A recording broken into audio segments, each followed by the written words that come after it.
Makanya apa yang terjadi sekarang? Pertamina rugi. Pertamina bisa rugi, saingan nggak ada. BBM naik lagi akibat korupsi. BUMN rugi akibat korupsi. Subsidi dikebiri akibat korupsi. Angkat tangan.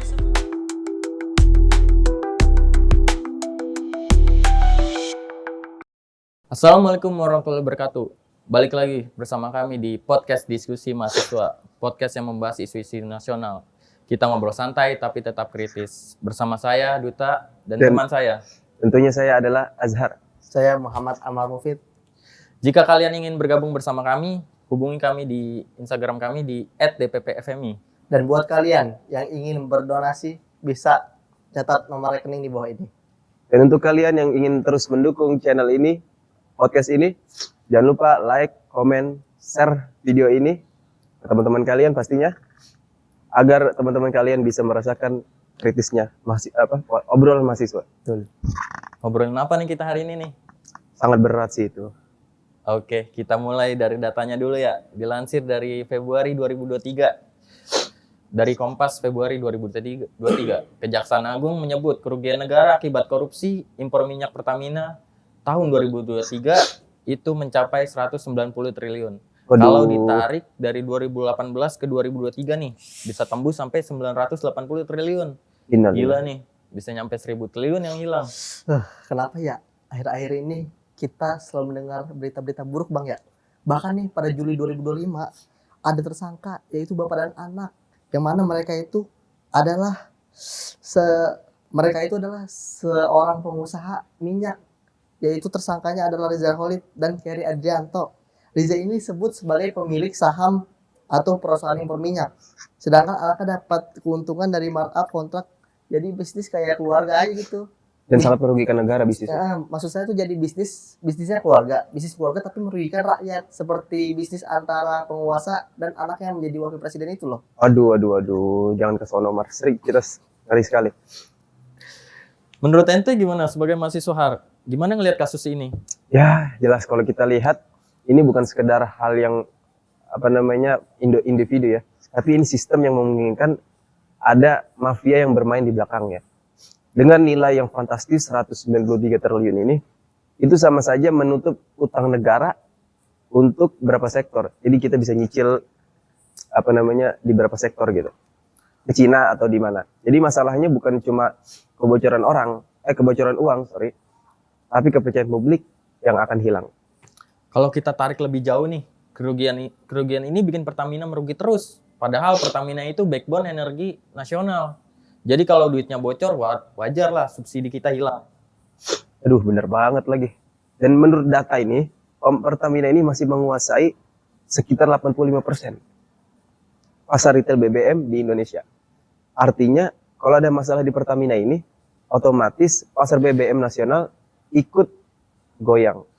Kalau dari sudut pandang ente, Mar, apakah ini yang bikin harga BBM sering naik turun dan subsidi kita nggak tepat sasaran? Jelas iya Bang, karena biaya impor ini membengkak akibat korupsi Bang. Akhirnya pemerintah itu harus nutup pakai subsidi. Nah, kalau subsidi naik itu APBN terbebani. Nah, kalau subsidi naik itu pasti APBN itu terbebani. Kalau subsidi dikurangin, rakyat yang kena dampaknya Bang. Jadi dua-duanya sama-sama rugi gitu. Aduh. Ini bagian menariknya nih. Misalnya POM swasta kayak Shell, Vivo, dan BP diperbolehkan menambah pasokan BBM. Mereka tetap order via Pertamina. Tapi ada catatan dari mereka. Mereka tidak mau kalau itu dikasih hasil olahan dari Pertamina. Mereka maunya bahan mentah. Biar mereka yang olah sendiri sesuai standar mutu mereka. Dikhawatirkan berbeda dengan standar mereka. Mereka itu lebih aman beli bahannya secara mentah di Pertamina, lalu mereka mengolah sendiri. Nah, kualitas produk mereka akhirnya sesuai brand dan reputasi mereka. Kalau sedangkan yang mengelola juga Pertamina, pastinya akan ditakutkan, akan turun kualitasnya gitu. Kalau gitu sama aja POM swasta ini kayak customer yang was-was terus gitu ya. Mm-mm. Jadi mereka beli tapi tetap pengen kontrol sendiri mutunya. Iya, kan kayak egois ya. Sangat banget. Ibaratnya gini nih, berarti nih, kita mesen mie instan di warkop nih. Tapi kita bilang ke penjualnya, "Bang, nggak usah dimasak, Bang. Kita mau bahan mentahnya aja. Karena kalau abang yang masak, takut kebanyakan micin atau kebanyakan asin kuncinya gitu kan itu. ya." Ya analoginya itu bagus banget lagi. Sangat kena banget.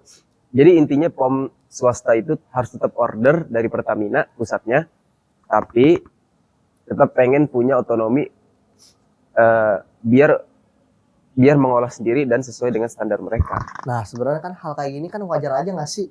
Orang kita kan kayak apa ya bahasanya, supplier itu kan nggak mau kualitas kita tuh turun. Iya. Karena kita kan menjaga apa namanya kepercayaan masyarakat, pelanggan kita yang sudah Dan beli sama biar kita. demand-nya terus Betul. tinggi. Nah, kalau misalkan jatuh nih, kualitasnya turun nih, yang rugi itu bukan cuma masyarakat, tapi yang rugi itu kita juga, brand-brand ternama yang namanya sudah besar, jadi begitu kurang lebihnya. Kualitas turun, kuantitas akan turun. Nah, Jadi jelas ya, POM swasta itu maunya bahan mentah, nggak mau olahan dari Pertamina. betul. Tapi kalau begitu terus, menurut ente sehat nggak sih Jar kalau begini? Ya sudah jelas dong, benar. Sangat tidak sehat lah. Jadi kalau nggak dibenahi terus, semuanya akan rugi. Dari Pertaminanya, POM swastanya, dan seluruh elemen masyarakat. Sebenarnya gampang aja Bang ya. Sebenarnya tuh harus pemerintah memberikan transparansi impor kepada POM-POM swasta agar mereka tuh bisa mengecek ini apakah sesuai dengan standar mereka. Dan mereka bisa memperketat audit mutu BBM Pertamina. Jadi kompetisi mereka tuh jadi lebih adil. Kurang lebih begitu. Oh berarti sebenarnya mah nggak apa-apa monopoli ya. Hmm. Tapi standar mutu dari Pertamina itu harus Tinggi, ditingkatkan. ditingkatkan. Iya, mutunya itu loh padahal. Jangan dikorupsin mulu. Iya, kayak aduh. Kan yang rugi rakyat-rakyat juga. Nah ini ada lagi nih yang baru rame nih. Ayo dong berpikir. Katanya beberapa POM swasta batal kerjasama dengan Pertamina karena bahan mentahnya itu tercampur etanol. Dari laporan Detik Finance pada Oktober 2025, sejumlah SPBU membatalkan pembelian BBM pada Pertamina karena kandungan etanolnya cuma 3,5%, Bang. Sedangkan dalam base fuel yang ditawarkan itu dianggap tidak sesuai dengan standar mutu mereka. Aduh. Jadi 3,5% itu adalah angka yang sedikit ya. Tidak sesuai standar mereka, POM-POM swasta, yang mana mereka harus menjaga kualitas dan nama brand mereka sendiri. Ya karena kan mereka maunya bahan mentah yang Iya. nggak dicampur apa-apa. Mereka maunya mereka yang mengolah itu. Nah, jadinya Dirjen Migas ESDM akhirnya menegaskan bahwa BBM untuk POM swasta ke depan akan disalurkan tanpa etanol agar sesuai permintaan dan kualitas gitu. Pertanyaan kenapa ya harus ada campuran etanol? Jangan-jangan selama ini Kita dikasih air mungkin. Aduh, Suka ngoplos ya. emang pemerintah.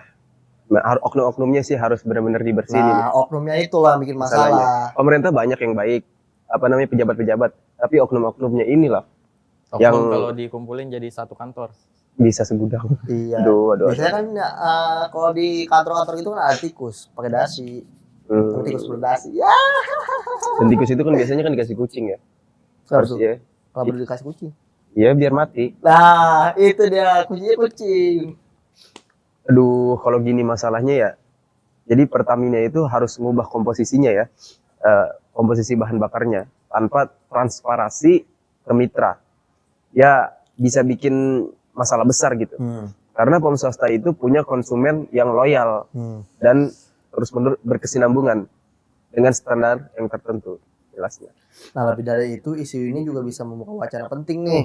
Apakah pengelolaan energi nasional kita sudah profesional atau masih reaktif dan politis tuh? Harus digarisbawahi. Ya, episode kali ini nunjukin bahwa korupsi energi itu bukan angka doang, tapi nyeret banyak sektor. Ya terlebih lagi jika Pertamina ini terus merugi dan banyak sekali masalah. Betul. Karena Pertamina ini backbone energi nasional. Nah, Iya, Pertamina tuh ya PR-nya. Jika banyak masalah, ya energi nasional kita juga banyak masalah seperti Nah, POM swasta yang lain. tuh. Jadi ikut terseret masalahnya itu. Dan jika tidak dibersihkan juga dan tidak disapu-sapu itu oknum-oknum brengseknya itu, maka akan ya rugi sendiri ya negaranya itu. Ya, perbaikilah standar mutu Pertamina. Nah, itu ya harus diingatkan. Aneh baca di Instagram, di TikTok, aneh baca kalau ini opini dari orang lain ya. Kita beli Pertalite, itu kita beli air. Aduh. Kita beli Pertamax, itu sama dengan kita beli Pertalite. Dan kemarin mirisnya teman aneh kena. Dia beli beli Pertalite di pinggir jalan, motornya langsung berobot. Jadi motornya itu tidak bisa dijalani. Ya. Dan karena itu sebabnya itu dicampur air itu. Itu kan ajaran-ajaran dari Iya, atasannya ngoplos, yang bawah ngoplos, yang atas ngoplos, Jadi yang rakyat- tengah mabok. jadi yang bawahnya itu kan ngikut-ngikut. Perbaikilah standar mutu Pertamina. Betul. Mungkin cukup sekian kali ya episode kita kali ini ya. Oke, Sekian episode kita hari ini. Terima kasih buat teman-teman yang sudah menonton. menyaksikan Sampai ketemu di episode kami selanjutnya. Wassalamualaikum warahmatullahi wabarakatuh. Waalaikumsalam warahmatullahi wabarakatuh. Hidup mahasiswa, Hidup Hidup. mahasiswa, hidup rakyat Indonesia. Hidup. rakyat Indonesia. Allahu Akbar. Allahu Allah. Akbar.